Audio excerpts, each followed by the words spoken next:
number 3 Texas demolished number 10 Michigan 31-12 in this game. And Dalton, before we get into what we saw when we were there at that game, let's first go over the grades from the Texas against Michigan game with the top 5 highest grade players for Texas. And at number 1 is Andrew Makuba, the safety, at an 81.8. Gunnar Helm, the tight end, at an 80.2. Quinn Ewers, the quarterback, at a 79.5. Left tackle Kelvin Banks Jr. at a 79.3. And Derek Williams Jr., the other safety, at a 77.5. And then quickly we'll go over to the Michigan side of the ball with their 5 highest graded players. The quarterback Davis Warren at a 76.5 in this game. Josiah Stewart at a 75.9, the edge rusher. Rayshawn Benny, the D tackle, at a 74.4. Donovan Edwards had a 71.9 grade, the running back, and Samaj Morgan with a 68.1 grade. Dawn, for you, what was the stat from this game that really told the whole story of this game? So I think the first thing is a lot of those grades that we just saw tell a big story, because you have, for Texas, you have Quinn Ewers up there, you have some offensive linemen up there, you have the secondary up there. It was a complete team effort in this game. I think that's the first thing that needs to be said. Their offensive line was spectacular against a really good D-line, maybe the best in the country, right? Their secondary, which was a big X factor, and I'll get into that in a minute, they played really, really well in a scenario where they should have played really, really well, with Michigan struggling in the passing game, right? And then Quinn Ewers, it has to start with Quinn Ewers, because against an elite defense in the Big House, in week two is just his favorite week of the year, isn't it? And we're watching the game up in the press box, and we've always known Quinn Ewers can make the throws, right? Especially from the pocket. If he's protected enough, he can make all the big throws. He's throwing moon balls down the field. But the one thing that I noticed during the game, I said, he's moving in the pocket better than ever, better than in any game I've seen. And he's not a guy who's going to move around and run around like Caleb Williams or Jaden Daniels. He's not going to take off running. He had a couple of good scrambles, but he's not an A-plus athlete like that, right?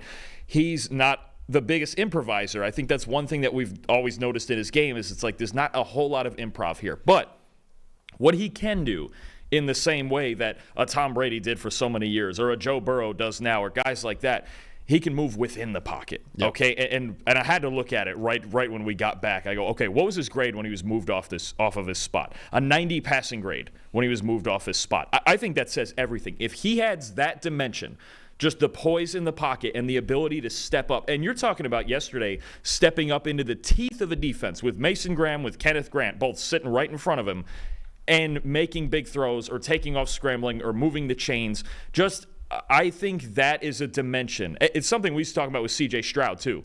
Can he still produce when he's disturbed? Okay, and the handful of times that Ewers was disturbed yesterday, he produced. So I think to me, that's if he brings that going forward, Texas moves now into the inner circle of national title contenders. Absolutely. And one of the touchdowns that was called back was one of his most impressive reps of the entire game. When the right tackle got a holding penalty, Ewers moved up in the pocket and found a guy in the back of the end zone. We're like, dude, that's big game Quinn right there. There's a lot of games, like we always say, a lot of games like against Wyoming and lesser opponents where Quinn Ewers does not really show up, but in the big ones against Alabama in both of his years there, Michigan in this game, he shows up, man, and he was outstanding against Michigan in this game. My side that tells the story is on the other side of the ball. Michigan's offense just struggled to do anything in this game. In fact, their EPA per play was a negative .276. That's actually their worst EPA per play in a game since their loss to Wisconsin 49-11 during their COVID season in 2020 when they went 2-4. So over the last 3 years, when Michigan won 3 straight Big Ten titles, went to the college football playoff as well, they never had a game that bad offensively, and like I said, back into the COVID season. So that actually, their EPA per play the week before against Fresno State would have been their 3rd worst mark of all of last season as well. So this is 2 straight weeks where Michigan's offense has looked extremely sluggish. The receivers, I would notice, really struggled to gain separation. Davis Warren, he was the highest graded player, but in the first half at least, he was really struggling to get in the ball. The offensive line had serious issues moving people in the run game, man. I'm officially pressing the panic button on this Michigan offense right now. I think that defense is still really good, even though Quinn Ewers and that offense had a great game. I think it was more due to the fact that the Michigan defense was on the field so often because the Michigan offense just couldn't get anything going. Yeah, and honestly, Steve Sarkeesian just called a masterclass of a game, too, against a defense like that. He stayed away from Will Johnson. There was a concerted effort. Just don't throw it at Will Johnson. Okay, cool. We're going to go to the other side. The way he was mixing just run and pass and motions and controlling safeties, just doing everything you could possibly think of that an offensive play caller could do to win a ball game against a really good defense. And then I liked late in the second quarter how he went up tempo, and you saw Mason Graham and Kenneth Grant really start to get gassed, right? He controlled so many elements of these games, and they executed just a perfect offensive game plan. And by the time they had a lead, in the second half, they could just sit on it, right? Just don't screw this up now because we're so far ahead. And Michigan, you mentioned it, the panic button on this offense. This offense right now just looks like Colston Loveland and everybody else. Yeah. And it's really hard. It's not just the quarterback. It's not just the offensive line. It's not just the weapons. You could see hints of it even in the Fresno State game, where honestly, if they didn't have Colston Loveland, I'm not entirely sure they would have won that game. They should have attacked the portal more, man. That was my biggest takeaway. I was like, they should have went in the portal and try to find a quarterback and find some receivers and find more O-linemen. That was my big takeaway.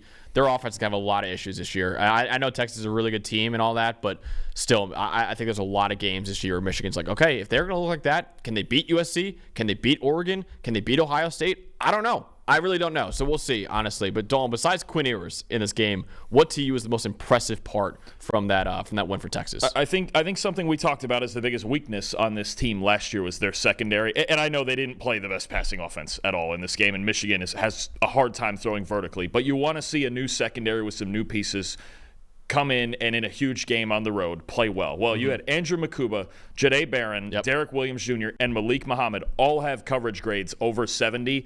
That's going to be the X factor in all of this. Can that group play like that when they go and play Georgia, when they go and play, I don't remember if they're playing Alabama again. I'm sure Ewers hope so. But in their biggest games, can their secondary show up? And in this game, despite maybe not their toughest assignment of the year, they showed up for sure. That's the group I'm looking at that also deserves a lot of credit through, playing well, even in spite of the opponent. They went out there and just shut it down as well. So their secondary deserves a lot of credit. And if Makuba and those guys can improve from what they had last year in bigger games, I mean, this was a huge game, but bigger games against bigger offenses, then you're really talking again about Texas being a more well-rounded team than they were last year. Yeah, secondary, that was the biggest question mark coming into the year, was the pass defense, with obviously losing T'Vondre Sweat and Byron Murphy as pass rushers, and then the secondary had some issues last year, and they looked really good in that game. So, yeah, credit to them. Texas O-line, I really thought this is the big matchup I was looking forward to in this game, is the Texas O-line against this Michigan D-line. You mentioned Michigan D-line might be the best in the country. Texas, though, only allowed 7 pressures on 38 pass blocking snaps, and he had a 69.7 team pass blocking grade. Now, if you hear that, you're like, oh, that's not great. That's actually the best that a team's had against Michigan since the 2022 season. So over the last 2 years, we have not seen a team pass protect as well as Texas did in this game. Calvin Banks Jr., Cameron Williams, Hayden Connor, all 3 of them only allowed 1 pressure on 38 pass blocking snaps, and their guard DJ Campbell, 0 pressures allowed on 27 pass blocking snaps as well. And again, you're talking about D-line that has Mason Graham and Kenneth Grant, 2 first-round prospects on PFF's big board right now. In fact, Mason Graham is the number 1 overall freaking player on the big board right now. He had 4 pressures in this game. Kenneth Grant had 1 pressure in this game. Derek Moore had 2 pressures in this game. And Josiah Stewart had 2 pressures in this game. They gave Quinn time. And yes, when Quinn was moved off the spot, like you said, he was excellent. But they also gave him time in this game. So I was so impressed by that Texas O-line in this game. And I thought that was a big heavyweight matchup, and they absolutely won that matchup. Yeah, no, they sure did. They dominated the trenches really on both sides of the ball. It was a masterclass from Steve Sarkeesian. They dominated in the trenches. They dominated outside. They had too much speed at the end of the day, especially when Michigan got gassed. It was a dominant effort, and I think we start looking at Texas a little bit different right now.